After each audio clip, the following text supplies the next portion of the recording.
शिवरात्रि का प्रसंग कहता है, अपने मन की अभिलाषा रखकर तुम्हें जो चाहिए, एक काली मिर्ची और काली तिल्ली के 7 दाने। एक काली मिर्ची और काली तिल्ली के कितने दाने? 7 दाने हथेली में रखकर अपनी कामना कर कर मन से अपने मन के बात को कहकर शंकर भगवान के शिवलिंग पर चढ़ा दीजिए। आपकी मनोकामना, कहते हैं हर महीने शिवरात्रि आती है, इस शिवरात्रि पर, मुख्य शिवरात्रि पर चढ़ाओगे, अगले महीने की जब शिवरात्रि आएगी तो आपकी मनोकामना पूरी हो जाएगी। एक काली मिर्ची और 7 काली तिल्ली के दाने, मात्र 7। महाराज, जिसके घर में क्लेश रहता हो, बहुत ज्यादा लड़ाई झगड़े हो रहे हैं, सास बहू के झगड़े, ना बहू कुछ सुनने को तैयार ना सास सुनने को तैयार, और घर में बेचारे पुरुषों की आफत, यहाँ भाई भाई झगड़ रहे हो, सास बहू में झगड़ रही हो, कुछ मत करिए। गेहूं की बाली को तोड़ो।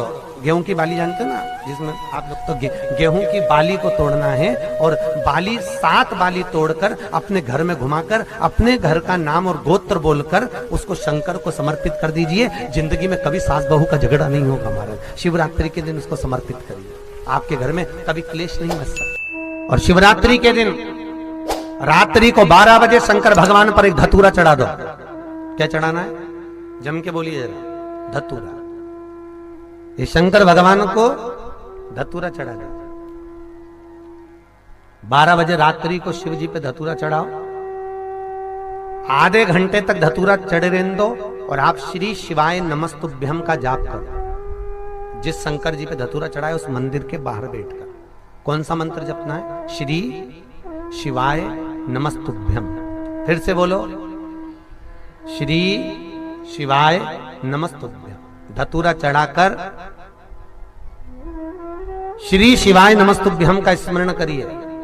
और जो दुकान नहीं चलती हो, घर में लक्ष्मी नहीं टिकती हो, खेत में फसल अच्छी नहीं आती हो, संपदा नहीं आ रही हो, बस उस धतूरे को लाल वस्त्र में बांधकर अपनी दुकान में, अपने व्यापार में, अपने घर में रात को 12:30 बजे उठाकर लाओ और 4 बजे के पहले उसको अपनी दुकान, व्यापार, व्यवसाय में उसको बांध दीजिए। और अगर जो जमीन फसल सही नहीं दे रही हो, वो जमीन में ले जाकर गाड़ दीजिए।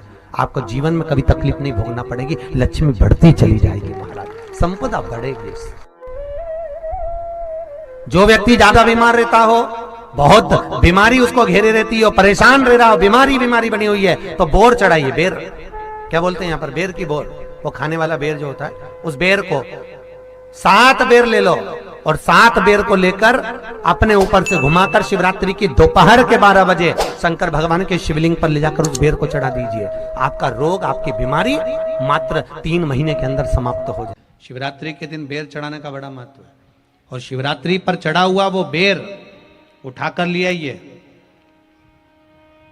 और उस बेर को उठाकर रख लीजिए। मान लो किसी को उदर से जुड़ी हुई जब तकलीफ रहती है, पेट से जुड़ी हुई तकलीफ रहती है, पेट से जुड़ी हुई कोई भी प्रॉब्लम हो, अगर पेट से जुड़ा हुआ कोई भी रोग आपको लग गया और डॉक्टर की दवाई चल रही है, सारी औषधि चल रही है, जो शिवरात्रि पर आपने बेर चढ़ाया है, वो बेर अगर आपके यहां रखा हुआ है, वो बेर उस रोग वाले व्यक्ति को खिला दीजिए। आधे घंटे के अंदर पेट का दर्द, पेट की तकलीफ, पेट का कैसा भी रोग होगा, एकदम आराम लग जाएगा। उस बेर में इतना दम, इतना प्रबलता आ जाती है शंकर को, जो शिवरात्रि के दिन बेर चढ़ाया जाता है, वो केवल शिवरात्रि के दिन करने का होता है। कहते हैं जिसका व्यापार ना चले, व्यवसाय ना चल रहा हो, बहुत ज्यादा कष्ट में जीवन निकल रहा हो और बहुत ही ज्यादा तकलीफ हो रही हो, तो धतूरे को हल्दी में डुबोकर शंकर भगवान को शिवरात्रि के दिन रात को 12 बजे समर्पित करें।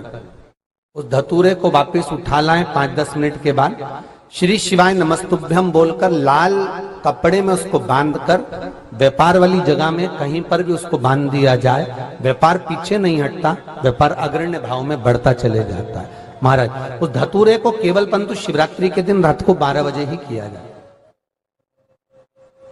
हल्दी में डुबोना पड़ता है।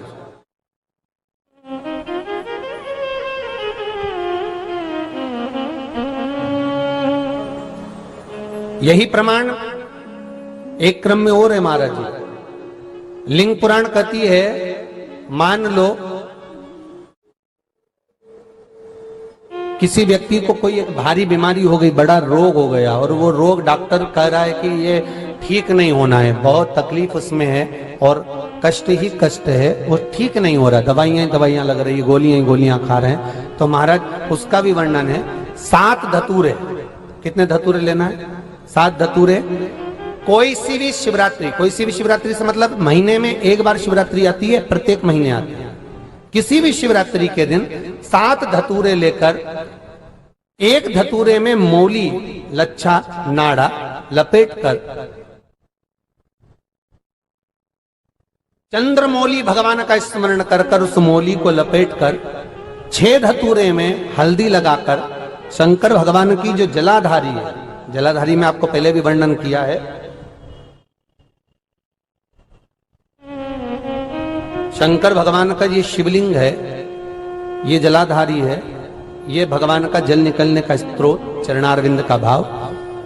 शिवलिंग जहां रखा हुआ है, ये पार्वती जी का हस्त कमल है, जो ये गोल भाग है, ये पार्वती का हस्त कमल है, जहां शिवलिंग रखा है। जहां से जल नीचे गिरता है, उसके सीधे भाग में श्री गणेश जी महाराज का स्थान है, उसके उल्टे भाग में श्री कार्तिकेय जी का स्थान है। जलाधारी के सामने एक मोटी सी लाइन होती है, कहीं सांप बना होता है, कहीं स्थान बना होता है। जो मोटी सी लाइन है, ये शंकर भगवान की सबसे छोटी लड़की अशोक सुंदरी का स्थान है। जलाधारी के ऊपर जो 3 टेकी लगी है, ये भृगु ऋषि का, भृंगी गण का स्थान है। इसके ऊपर जो कलश है, कलश में जो पानी भरा जाता है, वो पानी जो बूंद बूंद नीचे गिरता है, ये शंकर भगवान की 5 लड़कियों का स्थान है। जया, विषहरा, सामरीबारी, धोतली और देव, ये 5 लड़कियों का स्थान है। शंकर भगवान का